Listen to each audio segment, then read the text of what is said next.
Myself is Gyanendra Mudgal and I am the Chief Operating Officer of AXA International Cabin Crew Training Institute. So basically हम लोग training करते हैं aviation related subject को लेकर, service related subject को लेकर, hospitality related subject को लेकर। मैं आपको एविएशन के बारे में थोड़ा सा इंट्रोडक्शन दे देता हूँ।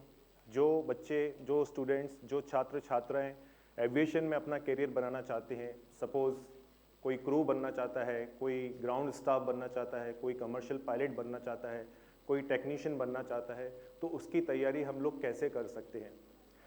मेरे हिसाब से, मेरे ख्याल से ज़्यादातर बच्चों का ये ड्रीम होता है कि हम लोग फ्लाई करें, हम लोग 34,000 फीट पर फ्लाई करें, वहाँ से हम लोग अपने देश को देखें, अपने विदेश को देखें। हम चाहते हैं कि हमारा शहर ऊपर से कैसा दिखता है, ये सब हमारा ड्रीम होता है। तो सबसे पहले मैं स्टार्ट करता हूँ, हम लोग क्रू कैसे बन सकते हैं। क्वालिफिकेशन आप लोगों को चाहिए रहता है, वो 10+2 रहता है with any subject. Maybe it could be art, it could be commerce, it could be science, it could be anything. Okay, so अगर आप 10+2 पास हैं, उसके बाद आप कैबिन क्रू की ट्रेनिंग कर सकते हैं। ये हमारी जो ट्रेनिंग है वो 1 साल की ट्रेनिंग होती है। उसके अंदर हम आप लोगों को बेसिक ट्रेनिंग्स देते हैं, आपका पर्सनैलिटी डेवलपमेंट का ट्रेनिंग आपको हम लोग देते हैं, आपकी कम्युनिकेशन का ट्रेनिंग हम लोग आपको देते हैं, सर्विस ओरिएंटेड ट्रेनिंग हम लोग आपको देखते हैं, और हम लोग ट्रेनिंग देते हैं कि सिचुएशंस को कैसे हैंडल किया जा सकता है, इमरजेंसीज को कैसे। Hello hello hello,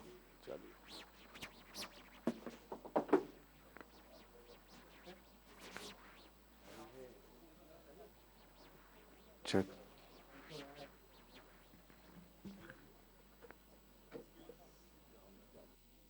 Some problem with the mic. Yes, it's okay now. Basically मैं आप लोगों से पूछना चाहता हूं कि कैबिन क्रू को लेकर आपके मन में क्या विचार आता है। जब आप किसी कैबिन क्रू को देखते हैं तो आप लोग क्या सोचते हैं कि उसकी ड्यूटी, जॉब रिस्पॉन्सिबिलिटीज क्या क्या हो सकती है। आप में से कोई मुझे बता सकता है? किसी को आइडिया है? एक बार माइक जो है वो स्टूडेंट की तरफ दे दीजिएगा। दुष्यंत। ये मैं अपने सवाल को थोड़ा सा मॉडिफाई करता हूं। मैं ये पूछना चाहता हूं कि यहाँ पर इतने सारे स्टूडेंट्स, छात्र छात्राएं बैठी हुई हैं, इनमें से कितने लोग जो हैं अपना करियर एविएशन फील्ड में बनाना चाहते हैं? हाथ उठाकर मुझे बता सकते हैं? कितने बनाना चाहते हैं बताइएगा। I can see only one student, one female is there. Very nice.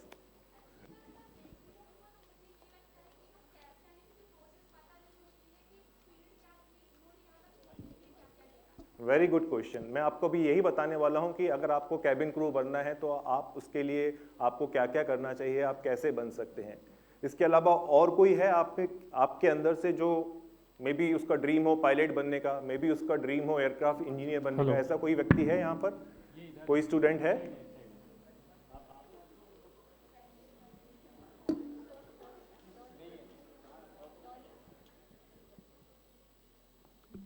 दरअसल ऐसे बच्चे मिले ज्ञानेंद्र जी, उसके पहले मैं आपको बताता हूँ कि पिछला कुछ वक्त आपने और हमने देखा है करीब से एविएशन को लेकर जितनी अस्थिरता हमको देखने को मिली उस दौर में, उतनी अस्थिरता इसके पहले कभी एविएशन में नहीं देखी। आज के दौर में एविएशन अच्छा ग्रो कर रहा है, लेकिन सबसे ज्यादा करियर को लेकर असुरक्षित जो महसूस किया युवाओं ने, जब वो खबरें पढ़ता था, हमारे टेलीविजन स्क्रीन पे खबरें देखता था कि आज इतने हजार क्रू को निकाल दिया गया, आज 400 एयर होस्टेस की नौकरी चली गई, तमाम देश की दिग्गज एयरलाइन कंपनी के जितने भी व्यक्ति थे, इंडस्ट्रियलिस्ट थे, वो चले गए बाहर देश। तो एक उसके दिमाग में करियर को लेकर, करियर पॉइंट ऑफ व्यू से जो बातें निकलकर सामने आई वो करियर की बड़ी अनिश्चितता को लेकर थी कि चकाचौंध की दुनिया ऊपर से दिखती तो बहुत अच्छी है और जगमगाती हुई आसमान में सितारे दिखते हैं, लेकिन करियर उतना अंधेरे में तो नहीं जा रहा है। ये सबसे ज्यादा सवाल है। जब आप आ रहे थे इसके पहले तो हम इस पर बात कर चुके थे, तो वो सवाल जरूर इन बच्चों के मन में है। यही कारण है कि हाथ नहीं उठ रहे होंगे, तो आप पहले वो दूर कर दीजिएगा। मैं आपकी मन में उठ रहे सवालों को अच्छी तरह से समझ सकता हूँ। एक प्राकृतिक आपदा आई थी जिसका सामना पूरे विश्व ने किया था, और इस तरह की समस्याएं विश्व के हर देश के सामने उत्पन्न हुई थी। लेकिन मैं आपको अश्योर करना चाहता हूं, जैसा कि सर ने बोला कि बहुत सारे क्रू थे जिनको कंपनी ने आस्क्ड टू लीव बोला, और कई लोगों को अपनी जॉब भी छोड़नी पड़ी। लेकिन आज की जो सिचुएशन हमारी चल रही है, जहां पर हमारी भारत सरकार और हर राज्य सरकार एविएशन को बहुत बढ़ावा दे रही है, नेटवर्क क्रिएट कर रही है जिससे लोगों का टाइम बचे, टाइम सेव हो और इंडस्ट्रीज़ हर शहर के हर प्रदेश के छोटे छोटे शहरों में पहुंचे। तो यहाँ पर कुछ एयरलाइन ऐसी भी हैं जिन्होंने सपोज 400 क्रू को छोड़ने को बोला होगा, उन्होंने नए रिक्रूटमेंट करने की जगह उन 400 क्रू को घर घर जाकर वापस बुलाकर उनको एम्प्लॉयमेंट वापस दिया है।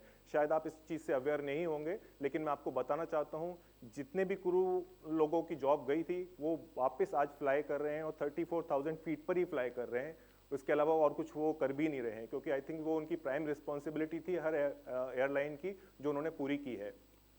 अब मैं अपने उन मैडम के पुराने सवाल पे वापस आता हूँ। वो पूछना चाह रही थी कि क्रू बनने के लिए क्या करना चाहिए।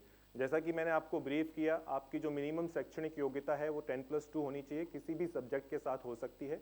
जैसे हमारा इंस्टीट्यूट है इंदौर में अक्सा, वैसे हर प्रदेश में, देश के हर प्रदेश में इस तरह के इंस्टीट्यूट हैं, उनका आपने नाम सुना होगा। आप उन इंस्टीट्यूट में जाइए, उनसे पूछिए क्या प्रोसेस है। बेसिकली इसकी 1 साल की ट्रेनिंग होती है, 10+2 आपका होना जरूरी है। उसके बाद आप 1 साल की ट्रेनिंग करते हैं। उस ट्रेनिंग के अंदर हम लोग आपको सर्विस रिलेटेड ट्रेनिंग देते हैं, सिचुएशन हैंडलिंग रिलेटेड ट्रेनिंग देते हैं, आपकी पर्सनैलिटी डेवलपमेंट की ट्रेनिंग देते हैं, आपका कम्युनिकेशन की ट्रेनिंग हम लोग देते हैं। उसके बाद हम लोग आपको प्लेसमेंट के लिए, इंटरव्यूज़ के लिए डिफरेंट एयरलाइंस में भेजते हैं और that's how you will get the job and you become as a cabin crew. So this is the process and very simple process. And let me tell you, मुझे ऐसा लगता है कि हमारा जो प्रदेश है या और जो दूसरे प्रदेश है मेट्रोज को छोड़कर, वहाँ पर 90% लोग एविएशन के बारे में अवेयर ही नहीं है।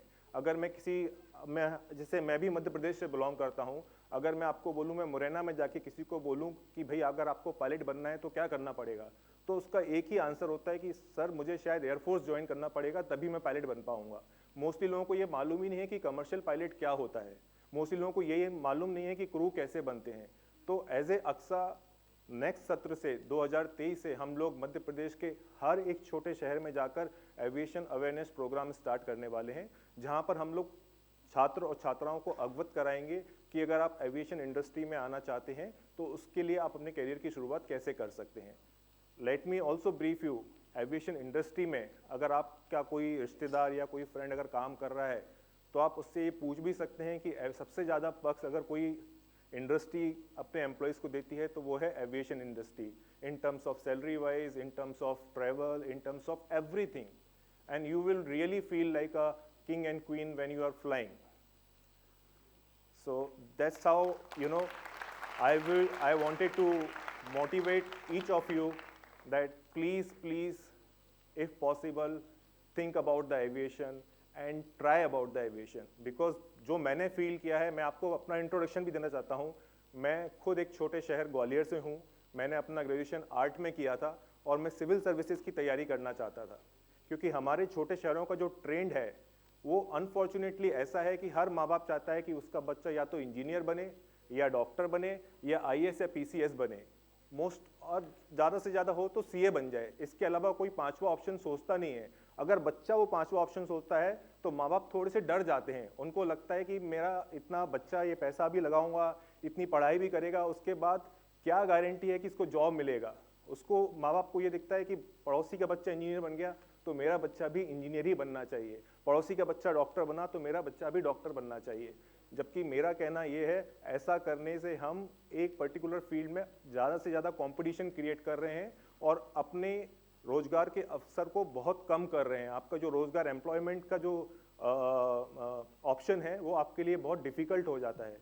तो आप कोशिश कीजिए, मैं ये नहीं बोल रहा कि आप एविएशन को ही सोचिए, पर आप कोशिश कीजिए कि जो डिफरेंट जो जॉब ऑप्शंस आपके पास अवेलेबल हैं, आप 10+2 से उसके अकॉर्डिंग ही अपनी प्रिपरेशन करना शुरू कीजिए।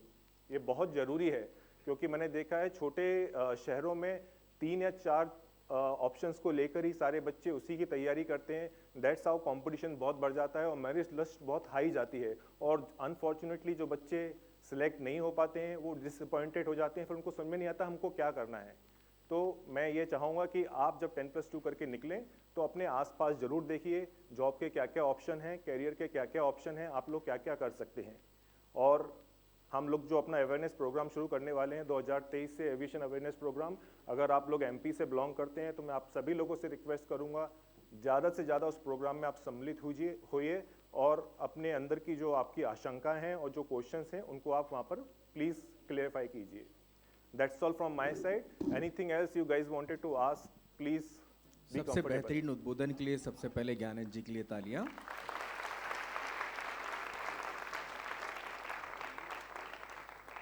अब एविएशन की बात को यहाँ से शुरू करते हैं कि उड़ना किस किस को पसंद है. सबसे पहले वो लोग हाथ उठाएं जो उड़ना चाहते हैं. अरे करियर में तो उड़ना सब चाहते हैं ना. जहाज में मत उड़िएगा, डर वाली बात नहीं है. अपने जहाज सबसे सुरक्षित हैगा. तो ये मुझे बताइएगा कि क्या इस उड़ान के लिए क्या सवाल है आपके मन में? क्या सवाल है?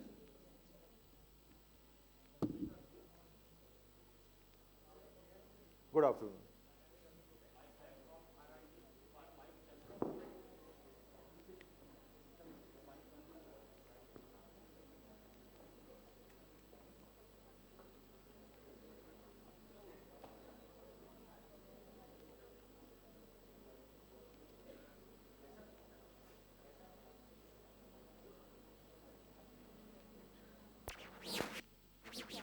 Hello hello.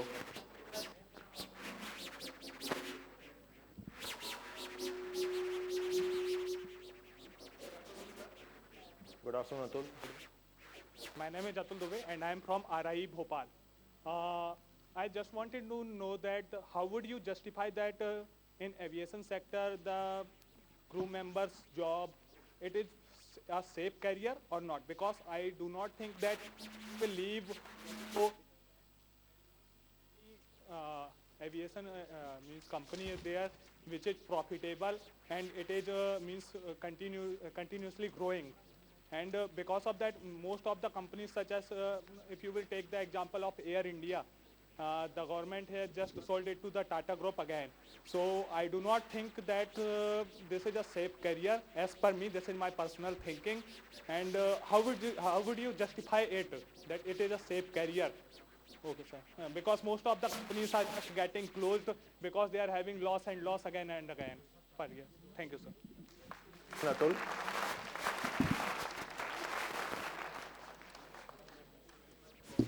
क्वेश्चन. बाद में आप, जैसा कि मैंने आपको पहले भी बताया इंट्रोडक्शन में कि मैं खुद ग्वालियर से बिलोंग करता हूँ. मेरा जन्म ग्वालियर में हुआ, मेरी शिक्षा भी ग्वालियर में हुई, मेरा कॉलेज भी ग्वालियर में हुआ और मैंने अपना ग्रेजुएशन बीए आर्ट से किया. क्योंकि मुझे आर्ट अच्छा लगता था इसलिए मैंने आर्ट ही चूज़ किया और मेरे प्लानिंग्स कुछ और थे. दो मेरे पेरेंट्स बहुत अपसेट थे क्योंकि वो भी चाहते थे मैं भी, मेरे जो पड़ोसी के बच्चे हैं जो आज की डेट में इंजीनियर हैं, डॉक्टर हैं, कोई आईटी इंजीनियर है, कोई यूएस में है, कोई यूके में है, मैं भी उनकी तरह ही बनूं. जब मैंने आर्ट लिया तो मेरे पेरेंट्स बहुत डिसअपॉइंटेड हो गए. उन्होंने बोला कि भाई तूने तो अपना करियर ही ख़त्म कर लिया, अब तू कुछ नहीं करेगा, तू ग्वालियर का ग्वालियर में ही रहेगा. मैंने कहा ठीक है, ये मेरा डिसीजन है, मैं ही डिसाइड करूँगा. उसके बाद I was preparing for the civil services. वो भी मेरे को लगा था कि हर आदमी के अंदर एक ऐसा होता है कि ये मैं कर लूँगा. मुझे लगा कि मैं सिविल सर्विसेज कर सकता हूँ, लेकिन सिविल सर्विसेज की प्रिपेयरिंग के फर्स्ट ईयर में ही मुझे फील हुआ नहीं यार ये मेरे लिए थोड़ा डिफिकल्ट हो सकता है, मैं नहीं कर पाऊँगा. लेकिन बाय द गॉड ग्रेस मुझे एक ऐसे मेंटोर मिले जो एविएशन फील्ड से बिलोंग करते थे. उन्होंने मुझे बोला why don't you try in aviation. तो मेरे दिमाग में भी वही क्वेश्चन आया, एविएशन. मैंने कहा सर उसके लिए तो मुझे एयरफोर्स का एग्जाम क्रैक करना पड़ेगा, वो मैं कैसे कर पाऊंगा. अगर वो मुझे करना होता तो मैं 10+2 मैथ से करता था, मैं आर्ट्स से क्यों करता था. आप मेरे साथ मजाक कर रहे हैं सर. बोलते नहीं, ऐसा कुछ जरूरी नहीं है. आपने 10+2 किया है. मैंने कहा यस सर. आपने ग्रेजुएशन किया है. मैंने कहा यस सर. किस सब्जेक्ट से किया है. मैंने बोला सर आर्ट्स से किया है. बोलते नो वरीज, आपको करना क्या है एविएशन में. उन्होंने मुझे ऑप्शन दिए, पायलट बनना है, क्रू बनना है, कमर्शियल स्टाफ बनना है, सिक्योरिटी स्टाफ बनना है, ट्रेवल एजेंट बनना है. बनना क्या है आपको. तो बट ऑब्वियस जब आप आसमान की तरफ देखते हैं तो सबका एक ही इच्छा होती है, एक ही मन होता है कि मुझे आसमान में ही उड़ना है. तो मैंने भी बोला कि सर मुझे क्रू बनना है. तो बोलते हैं क्रू बनना है. मैंने कहा यस. अब चूंकि मैं ग्वालियर से बिलोंग, मैं एकदम as a friend as a brother बात कर रहा हूँ आपसे. मैंने जब उन्होंने बोला कि आप ग्वालियर से बिलोंग करते हैं, आपको क्रू बनना है, पर आपका कम्युनिकेशन तो एकदम जीरो है. बहुत ब्लंटली उन्होंने मुझसे बात किया, आपका कम्युनिकेशन तो एकदम जीरो है, you can't even frame the one sentence, how you can become the crew. तो मैंने भी बोला sir that's why I am asking you how I can become a crew. तो उन्होंने बोला नो वरीज. उन्होंने मेरा इंग्लिश स्पीकिंग का क्लासेस लगवाया दिल्ली में. 3 महीने मैंने इंग्लिश स्पीकिंग का क्लासेस किया. उसके बाद मेरा पहला इंटरव्यू था गो एयरलाइंस में. आई एम श्योर आप लोग जानते होंगे गो एयरलाइंस को, मुंबई बेस्ड एयरलाइन है. And that's how I did not get the chance in my first attempt. In second chance I got the place in go air as a crew बनने के बाद मुझे लगा कि मेरा सिलेक्शन हो गया तो मैं अब सीधा फ्लाई करना स्टार्ट कर दूंगा, लेकिन ऐसा नहीं है. Let me just brief you guys. Crew बनने के बाद आपको 3 महीने का और ट्रेनिंग करना पड़ता है. वो ट्रेनिंग होता है DGCA का, director general of civil aviation. Because most of the people का थिंकिंग है अगर आप क्रू बने तो आपको फ्लाइट में जाके सिर्फ सर्व करना होता है tea coffee. Even the customers जो फ्लाई करते हैं उनका भी यही परसेप्शन रहता है कि क्रू का जॉब सिर्फ टी कॉफ़ी सर्व करना है या सैंडविचेस सर्व करना है, जबकि ऐसा नहीं है. क्रू का फ्लाइट में होना इसलिए मैंडेटरी है because crew is the responsible of 180 customers, 180 souls on board in kind of any emergency, maybe a fire in the aircraft, maybe medical emergency. There could be possibility there could be a doctor in the customers.